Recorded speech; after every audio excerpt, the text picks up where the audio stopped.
Good morning, students.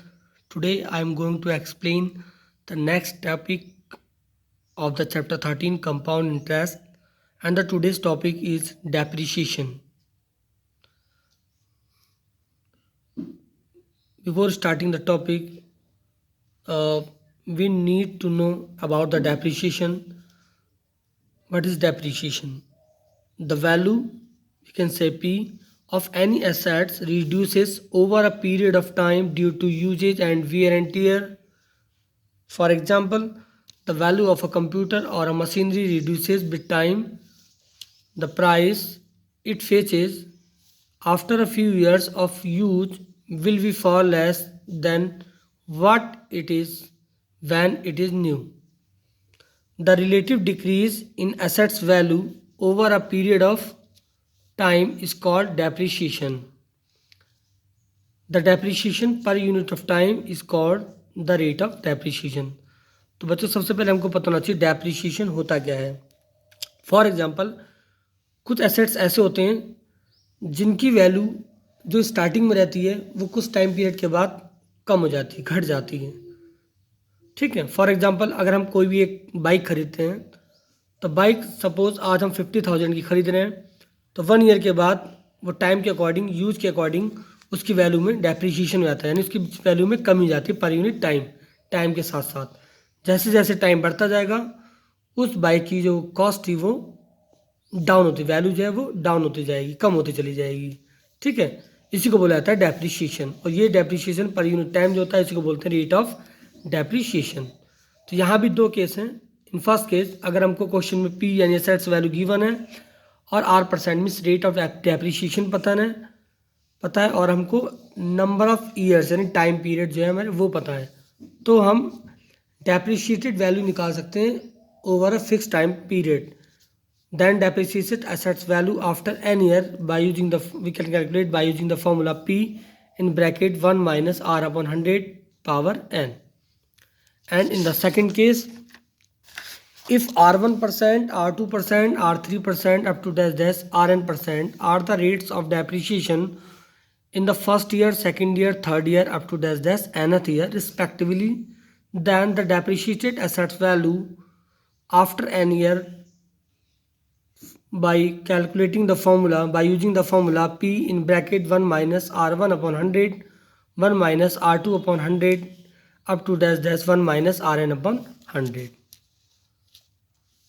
तो इन फॉर्मूले का यूज करने के लिए हम कैसे यूज करेंगे इसको समझने के लिए चलिए हम कुछ क्वेश्चन सॉल्व करते हैं और with the help of this questions we can understand और we can know about the use of formula. The first example is a builder construct a house for rupees 50 lakh. Due to recession, its value depreciates by 20% in 2 years. What value does he get if he sells this house after 2 years? So before solving the question, we note down the given things. For example, in the question the original value that is P is given, we note it down, and the rate of depreciation is 20% and n is the 2 years. Then for calculating the value of the house after 2 years by using the formula P1 minus R upon 100 to the power n. Now putting the values of P, R and n in the formula, it gives 50 lakh in bracket 1 minus 20 upon 100 power 2. Now इसको solve करेंगे, इसको काट दे, 21 से 20 5, it gives 50 lakh in bracket 5 and the 5 में से 1 गया 4 upon 5 whole of square. Now इसको आप सॉल्व करेंगे तो सॉल्व करने पे आएगा 50 lakh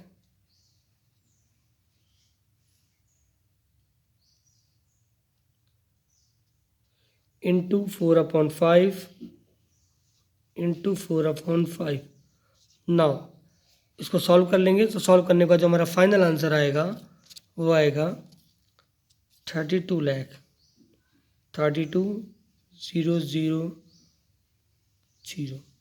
Is that clear? This is the answer. इतना रुपीज़. तो इस तरह से हम क्वेश्चन को जो रेट ऑफ डेप्रिसिएशन वाले होते हैं by using this formula we can solve it. Is that clear? चलिए come on to the next question. एक और एग्जांपल देखते हैं.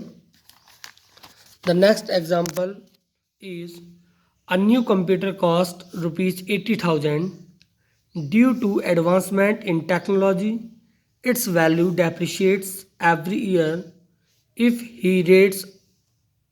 the rates of depreciation are 4%, 5% and 10% in the 3 successive years, find its value after 3 years. तो सबसे पहले जो भी क्वेश्चन गिवन है उसको नोट डाउन कर लेंगे. सॉल्यूशन में लिखेंगे सबसे पहले ओरिजिनल वैल्यू हमें P, we can say P, ये गिवन है हमको 80,000 और rate of depreciation for first year 4% है, for the second year is 5% and for the third year is 10%. Now depreciated value after 3 years, depreciated value after 3 years by using the formula P, 1 minus R1 upon 100, 1 minus R2 upon 100, 1 minus R3 upon 100. Now putting the values of the variables, 80,000, 1 minus 4 upon 100, 1 minus 5 upon 100 and 1 minus 10 upon 100. Now इसको solve कर लीजिए. तो solve करने के बाद ये आएगा हमारा 4 1 जा 1, 25, 20, 0 से 0. तो यहाँ आया हमारा सॉल्व करने के बाद 80,000 इंटू 25 वन 25 में से -1 करेंगे. 24 upon 25, 20 one 20 -1, 19 upon 20 into 10, 10 one 10, 10 -1 9, 9 upon 10. Is that clear? ना इसको सॉल्व करेंगे. 2 0 से 2 0 कैंसिल हो गए. 25 से आप इसको काट सकते हैं. काटने के बाद जो फाइनल सॉल्यूशन हमारा जो आएगा, आंसर आएगा हमारा 65,664 rupees. This is the answer. तो depreciated value after 3 year is 65,664. तो बच्चों इस टाइप के जो भी क्वेश्चंस होंगे रेट ऑफ डेप्रिशिएशन पे बेस्ड, चाहे उसमें आपको रेट ऑफ डेप्रिशिएशन एक ही बार गिवन हो या हर ईयर का अलग अलग गिवन हो, तो with the help of this formula we can calculate easily by using this formula. तो आप इस तरह के जो भी क्वेश्चंस होंगे उसको आप सॉल्व कर लेंगे. नेक्स्ट वीडियो के साथ हम लोग फिर दोबारा आएंगे. तब तक के लिए थैंक्स.